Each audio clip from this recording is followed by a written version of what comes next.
एक ऐसा प्लेटफॉर्म जिसके थ्रू मैं गेस्ट पोस्टिंग हासिल कर रहा हूँ और वेबसाइट पर पब्लिश कर रहा हूँ, वो भी मैं आपको अपनी कंप्यूटर स्क्रीन पर दिखाता हूँ। अभी तक 23 जो पोस्ट हैं वो पब्लिश कर चुका हूँ और $414 जो है वो अर्न कर चुका हूँ। वेबसाइट का डीए इतना हाई नहीं, लेकिन फिर भी मैं इस पर गेस्ट पोस्टिंग हासिल कर रहा हूँ, इस पर अर्न कर रहा हूँ। मैं 2010 से ब्लॉगिंग कर रहा हूँ। इस वक्त एसईओ टेक्निक्स इतनी ज़्यादा पेचीदा नहीं। एसईओ वर्ल्ड की सबसे पावरफुल टेक्निक, इसमें तमाम डाटा इनको मिल जाता है। 20% यूजर्स ऐसे होते हैं जो गूगल के सेकंड, थर्ड या फोर्थ पेज पर जाते हैं। ऑफ पेज एसईओ का सबसे टॉप और सबसे पावरफुल एलिमेंट जो है, जीटी मैट्रिक्स पर किसी भी वेबसाइट का परफॉर्मेंस 100% लेना बहुत मुश्किल काम है, लेकिन मैंने फुल ऑप्टिमाइज की हुई वेबसाइट।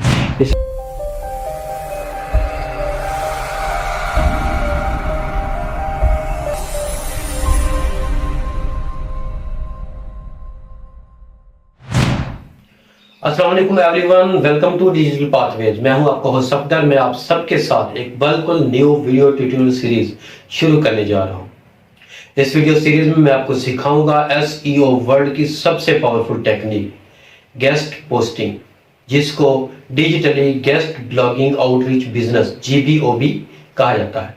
अगर आप ब्लॉगर हैं, यूट्यूबर हैं, फ्रीलांसर हैं या अपने ब्लॉग को मोनेटाइज करना चाहते हैं या एक हाई डिमांड स्किल सीखना चाहते हैं, तो हमारे साथ कनेक्ट रहें और देखते रहें डिजिटल पाथवेज। अगर आप सीखने के लिए पुरजोश हैं तो वीडियो को लाइक करें, डिजिटल पाथवेज को सब्सक्राइब करें और नोटिफिकेशन बेल को ऑन कर लें, ताकि इस सीरीज से रिलेटेड आने वाली तमाम वीडियोस का नोटिफिकेशन आप अपनी मोबाइल स्क्रीन पर हासिल कर सकें। तो चलें शुरू करते हैं। फर्ज करें कि आप एक ब्लॉगर हैं, आपके पास एक वेबसाइट का ब्लॉग है, इसमें आपने काफ़ी ज़्यादा कंटेंट डाला हुआ है, पोस्ट किया हुआ है, पब्लिश किया हुआ है, काफ़ी ज़्यादा आर्टिकल लिखे हुए हैं। तो आपने इसको गूगल के सर्च इंजन में, गूगल के सर्च के टॉप पर लेकर आना है, तो आपको अपनी वेबसाइट का एसईओ करना पड़ेगा। गूगल सर्च में सबसे टॉप पर लाने का फ़ायदा ये होता है कि जितने भी विजिटर्स हैं, जितने भी यूज़र्स हैं, वो गूगल पर कोई भी कीवर्ड लिखते हैं, इसके मुताबिक इंफॉर्मेशन लेना चाहते हैं, स्टडी करना चाहते हैं या कोई भी रिसर्च करना चाहते हैं, तो वो गूगल पर सर्च करते हैं इस कीवर्ड को, इस आर्टिकल टाइटल को। तो 80% यूजर्स ऐसे हैं जो गूगल के फर्स्ट पेज पर ही लिंक्स को, वेबसाइट्स को ओपन करते हैं, इसमें तमाम डाटा इनको मिल जाता है। अब किसी भी वेबसाइट को गूगल के फर्स्ट पेज पर लाने के लिए जितने भी टूल्स यूज किए जाते हैं, जितनी भी टेक्निक्स यूज की जाती हैं और इन तमाम को ऑप्टिमाइज किया जाता है, हम इसको सर्च इंजन ऑप्टिमाइजेशन कहते हैं। सर्च इंजन ऑप्टिमाइजेशन के लिए हम एक अलग से डिटेल्ड वीडियो बनाएंगे, क्योंकि अगर इसी में इसको डिस्कस किया गया, सर्च इंजन ऑप्टिमाइजेशन को डिस्कस किया गया, तो ये वीडियो बहुत लंबी हो जाएगी। कि जस्ट 20% यूजर्स ऐसे होते हैं जो गूगल के सेकंड, थर्ड या फोर्थ पेज पर जाते हैं। अदरवाइज जितने भी यूजर्स हैं, 80% यूजर्स ऐसे हैं जो गूगल के फर्स्ट पेज पर टॉप 5 या 6 लिंक्स को ही ओपन करते हैं। लिहाजा इसी चीज़ से अंदाज़ा लगाया जा सकता है कि सर्च इंजन ऑप्टिमाइजेशन की अहमियत क्या है। क्योंकि अगर आप अपनी वेबसाइट या अपने ब्लॉग का एसईओ नहीं करते, तो आपकी वेबसाइट पर कोई भी विजिटर्स नहीं आएगा, कोई ट्रैफिक नहीं आएगी। लिहाजा सर्च इंजन ऑप्टिमाइजेशन का बहुत ही इंपॉर्टेंट टूल होता है एक वेबसाइट को मोनेटाइज करने में, मार्केट करने में या ट्रैफिक जनरेट करने में। सर्च इंजन ऑप्टिमाइजेशन को हम 2 टाइप्स में क्लासिफाई करते हैं, एक ऑन पेज एसईओ और दूसरा of page SEO. On page SEO में वेबसाइट को ऑप्टिमाइज करना होता है, जिसमें वेबसाइट के डिज़ाइन को बेहतर बनाना, यूज़र फ्रेंडली बनाना, इसकी परफॉर्मेंस को बेहतर बनाना होता है। इसके अलावा वेबसाइट की स्पीड, इसकी रिस्पॉन्सिवनेस यानी कि mobile friendly, user friendly design, content style, इसका कलर, वेबसाइट का लेआउट वगैरह शामिल है। इसके अलावा ऑन पेज एसईओ में कंटेंट को ऑप्टिमाइज करना होता है, जिसमें आर्टिकल का टाइटल, कीवर्ड रिसर्च, इसके बाद कंटेंट का स्ट्रक्चर यानी कि clear headings, paragraph, tables, listing, ये जो भी इसमें आपने इंसर्ट करना है, पब्लिश करना है वगैरह वगैरह, ये तमाम चीज़ें शामिल हैं। ये तमाम चीज़ें वेबसाइट को सर्च इंजन फ्रेंडली बनाती हैं। ऑन पेज एसईओ में ये तमाम टेक्निक्स शामिल होती हैं जो हमने वेबसाइट पर या वेबसाइट के बैकएंड पर, सर्वर पर, जिसमें वेबसाइट की optimization including layout, colour, style, speed optimization शामिल होती है। वेबसाइट को यूज़र फ्रेंडली और इंगेजमेंट बनाना शामिल होता है। सर्च इंजन ऑप्टिमाइजेशन एसईओ की जो सेकंड टाइप है वो होती है of page SEO. Of page SEO website से बाहर जितनी भी टेक्निक्स हम यूज करते हैं ट्रैफिक जनरेट करने के लिए, मार्केट करने के लिए, और तमाम टेक्निक्स ऑफ पेज एसईओ कहलाती है। इन टेक्निक्स में वो तमाम किस्म की मार्केटिंग जैसे social media marketing, marketing paid ads जिसमें Google ads, social media ads या जितने भी एड्स शामिल है, ईमेल मार्केटिंग है, इन्फ्लुएंसर कोलैबोरेशन वगैरह शामिल है, ये तमाम टेक्निक्स वक्ती तौर पर ट्रैफिक को लाने में मदद देती हैं, लेकिन ये आर्जी टेक्निक्स होती हैं। ऑफ पेज एसईओ का सबसे टॉप और सबसे पावरफुल एलिमेंट जो है वो होते हैं बैकलिंक्स, जो वेबसाइट को गूगल सर्च के फर्स्ट पेज पर लाने में मददगार साबित होते हैं।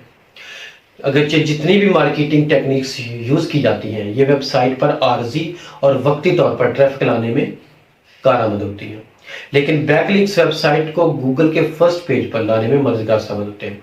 बैकलिंक्स बनाने के लिए मुख्तलिफ टूल्स यूज किए जाते हैं, जिसमें सबसे टॉप पे जो सबसे पावरफुल और सबसे अच्छा टूल होता है वो होता है guest posting, guest blogging outreach business, जिसको हम डिजिटली जीबीओबी कहते हैं। जीबीओबी टेक्निक्स बैकलिंक्स बनाने में सबसे पावरफुल एलिमेंट है। बैकलिंक्स वेबसाइट की अथॉरिटी, डीए, वेबसाइट की रेटिंग, आरए और सर्च इंजन की कारकर्दगी को बेहतर बनाते हैं। मैं 2010 से ब्लॉगिंग कर रहा हूँ। इस वक्त एसईओ टेक्निक्स इतनी ज़्यादा पेचीदा नहीं थी और मेरी पहली वेबसाइट एक अच्छा कंटेंट होने की वजह से बहुत अच्छी कारकर्दगी दिखा रही। ताहम जैसे जैसे ब्लॉगिंग ज़्यादा मकबूल होती गई एसईओ चैलेंजेस बढ़ते गए। गूगल ने मुतअद्दिद एल्गोरिथमिक सिस्टम मुतारफ करवाया जिसकी वजह से मुनासिब एसईओ टेक्निक्स या बगैर एसईओ के वेबसाइट जो है वो रैंकिंग में आना आहिस्ता आहिस्ता स्लो होती गई। ऐसे ब्लॉगर्स और वेबसाइट्स जो इन अपडेट्स को एल्गोरिथमिक सिस्टम को अपना नहीं सके वो गूगल की रैंकिंग में आहिस्ता आहिस्ता खत्म हो गए।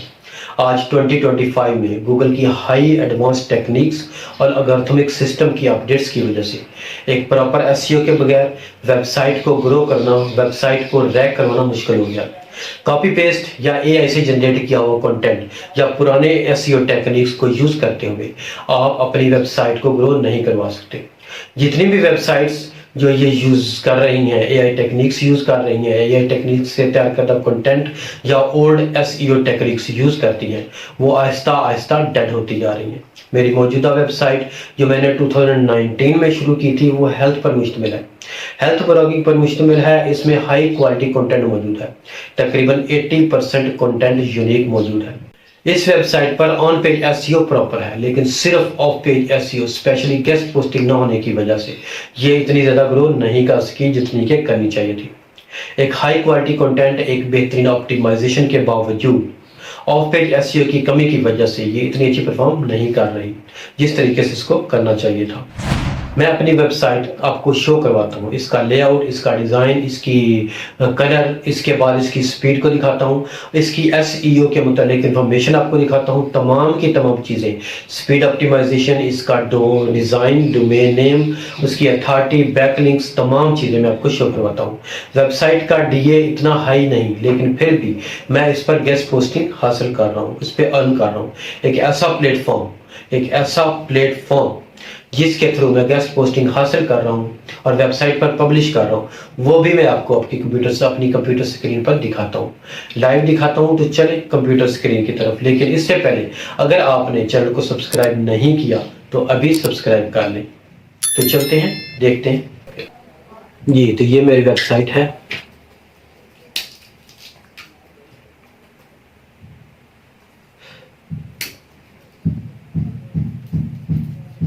ये देखिए। अब इसकी स्पीड जरा देखिए इसमें,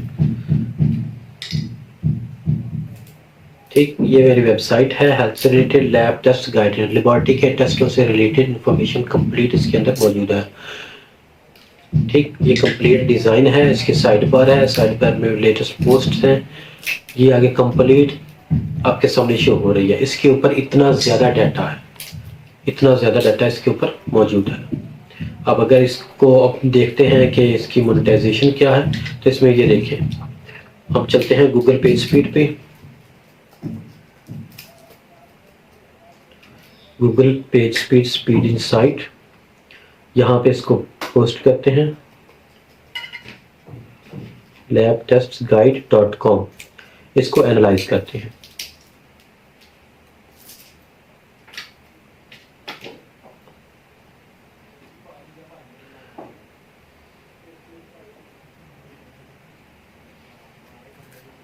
ये देखिए, ये इसको परफॉर्मेंस कर रहा है, इश्यूज डायग्नोस परफॉर्मेंस इश्यूज, जितने भी इश्यूज हैं वो यहाँ पे उसको शो कर देगा, उसकी स्पीड क्या है और उसका जो है एसईओ क्या है, एसईओ फ्रेंडली जितने भी स्कोर होगा वो यहाँ पे शो करवाएगा। ये देखिए, ये मोबाइल का है, मोबाइल में परफॉर्मेंस है 96% आउट ऑफ 100, यानी कि 96%। ठीक है, बिल्कुल ग्रीन है, ये ग्रीन ही होना चाहिए, 90 प्लस होना चाहिए, अच्छा होता है। एक्सेसिबिलिटी है, ये हर यूज़र के लिए यूज़र फ्रेंडली वगैरह हो सकती है। प्रैक्टिसेस है, एसईओ 100% एसईओ है।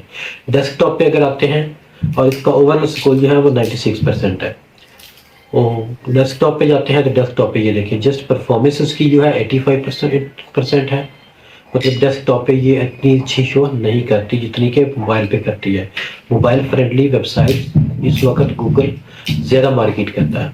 उसके बाद एक्सेसिबिलिटी है 91% है, बेस्ट प्रैक्टिसेस 96% है और एसईओ 100% है। मतलब एसईओ कंप्लीट है, ऑप्टिमाइज्ड है, फुली ऑप्टिमाइज्ड वेबसाइट है। तो ये एसईओ परफॉर्मेंस आपने कंप्लीटली देख लिया। अब चलते हैं इसकी स्पीड टेस्ट की तरफ। स्पीड टेस्ट के लिए हमें जो यूज़ करना है टूल जीटी मैट्रिक्स है।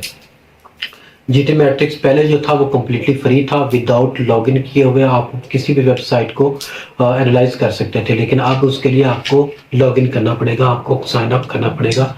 साइन अप भी फ्री है, उसके कुछ फीचर्स आपको इजीली फ्री मिलते हैं इसमें। अब इसमें जाए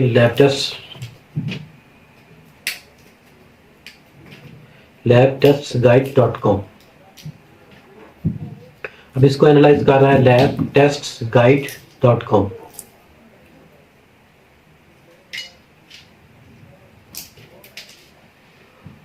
इसने कोई एरर दे दिया, दोबारा कर लेते हैं HTTPS के साथ।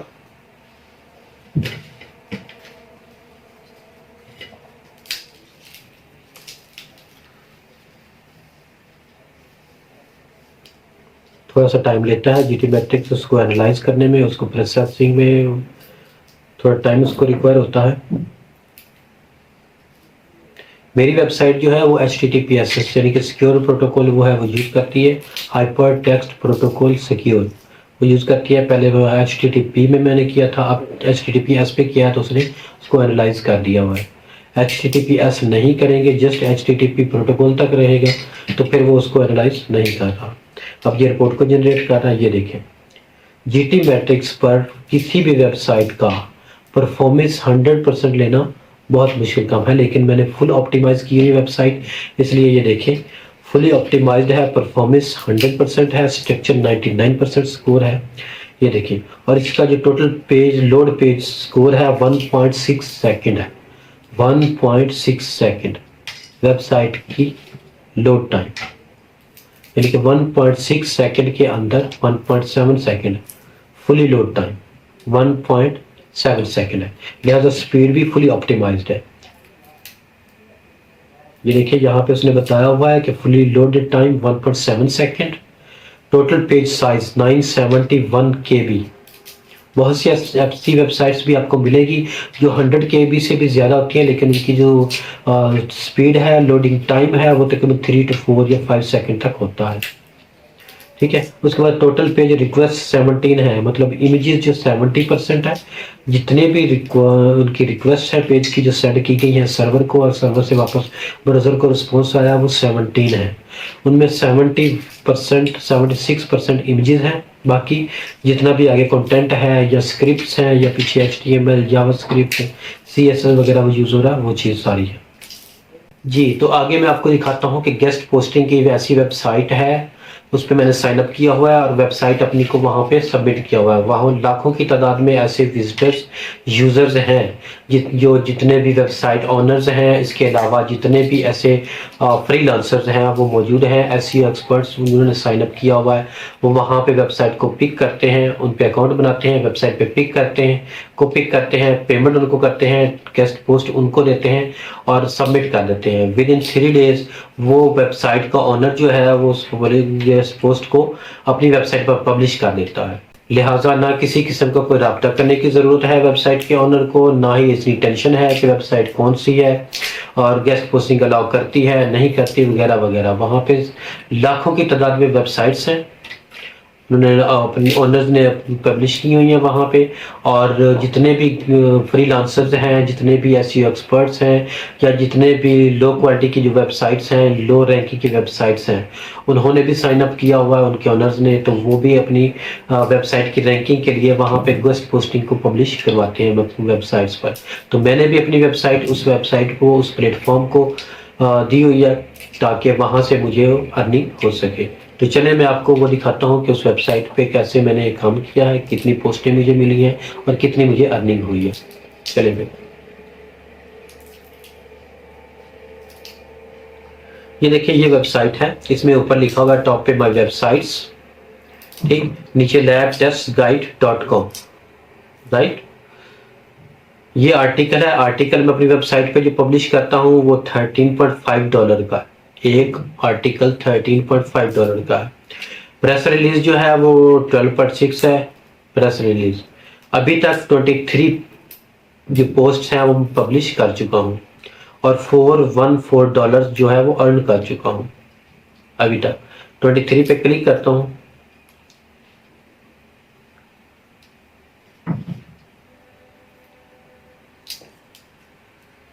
ये देखिए 6 वेबसाइट्स ऐसी हैं जिनको मैं रिजेक्ट कर चुका हूँ कि वो मेरी वेबसाइट की कैटेगरी से रिलेटेड नहीं थी, लिहाजा मैंने उसको रिजेक्ट कर दिया।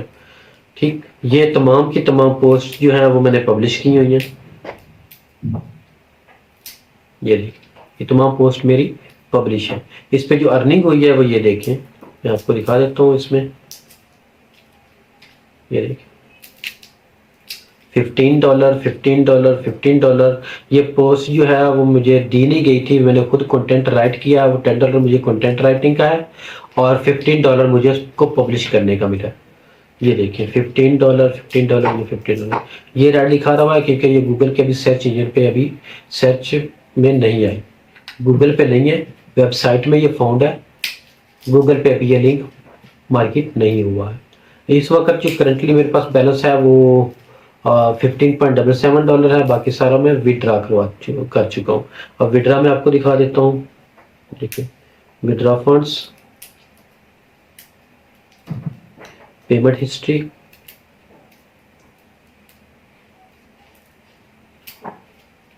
ये देखिए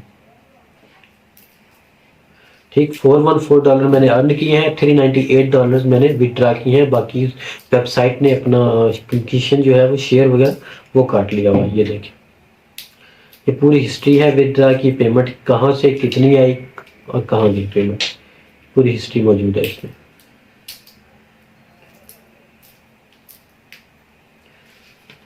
ठीक है, तो इसको मज़ीद डिटेल में डिस्कस करेंगे तो वीडियो है वो काफ़ी लंबी हो जाएगी। नेक्स्ट पॉइंट की तरफ बढ़ते हैं, वो है कि गेस्ट पोस्टिंग के लिए आपको क्या क्या रिक्वायर होता है। गेस्ट पोस्टिंग के लिए आपको एक अच्छा इंटरनेट कनेक्शन चाहिए और एक जो है वो मैनेज नॉर्मल लैपटॉप या पीसी चाहिए होता है आपको। इसके अलावा आपको स्किल्स चाहिए होती हैं जितनी भी जो है गेस्ट पोस्टिंग के लिए रिक्वायर होती हैं। मतलब आपको कंटेंट का पता होना चाहिए, कंटेंट क्या है, आर्टिकल क्या है, डोमेन रेटिंग क्या है, डोमेन अथॉरिटी क्या है। इसके अलावा जितने भी टूल्स यूज़ किए जाते हैं उसको ऑप्टिमाइज़ करने के लिए, उसको एनालाइज करने के लिए वेबसाइट्स को, जिनमें स्पीड ऑप्टिमाइजेशन टूल्स भी हो सकते हैं, जिनमें आपका DARRA बैकलिंक्स को चेक करने के लिए टूल्स जैसे Ahrefs वगैरह हो गया, SEMrush वगैरह हो गया, मोज हो गया, ये टूल्स आपको जो रिक्वायर होते हैं वो कंप्लीट चाहिए होते हैं। मज़ीद डिस्कस करेंगे, लेकिन ये वीडियो काफ़ी लंबी हो चुकी है। इस सिलसिले में हम इस सीरीज से नेक्स्ट पार्ट में बात करेंगे। नेक्स्ट वीडियो में डिस्कस करेंगे गेस्ट पोस्टिंग के लिए आपको क्या क्या रिक्वायर है, कौन कौन सी स्किल्स रिक्वायर है, कौन कौन से टूल्स यूज करने हैं, कौन कौन से प्लेटफॉर्म हम लोगों ने यूज करने हैं, मजीद डोमेन रेटिंग क्या है, डोमेन अथॉरिटी क्या है, बैकलिंक्स क्या है, do follow no follow backlinks क्या है, इनकी अहमियत क्या है, इनके फायदे और नुकसान क्या हो सकते हैं। इस बात पर भी डिस्कस करेंगे कौन से बैकलिंक्स परमानेंट हैं और कौन से टेम्पररी होते हैं। एसईओ के मुतालिक, टूल्स के मुतालिक हम बात करेंगे। बैकलिंक्स को चेक करने के लिए, वेबसाइट को एनालाइज करने के लिए, पेज स्पीड को बेहतर बनाने के लिए तमाम की तमाम चीज़ें हम नेक्स्ट वीडियो में डिस्कस करेंगे। इस नेक्स्ट वीडियो में हम डिस्कस करेंगे कि एथिकल और नॉन एथिकल, जिसे वाइट हैट और ब्लैक हैट एसईओ कहा जाता है, वो क्या है, इसके नुकसान क्या हैं, इसके फायदे क्या हैं। तो मिलते हैं नेक्स्ट वीडियो में, तब तक अपना ख्याल रखिएगा। अल्लाह हाफिज़।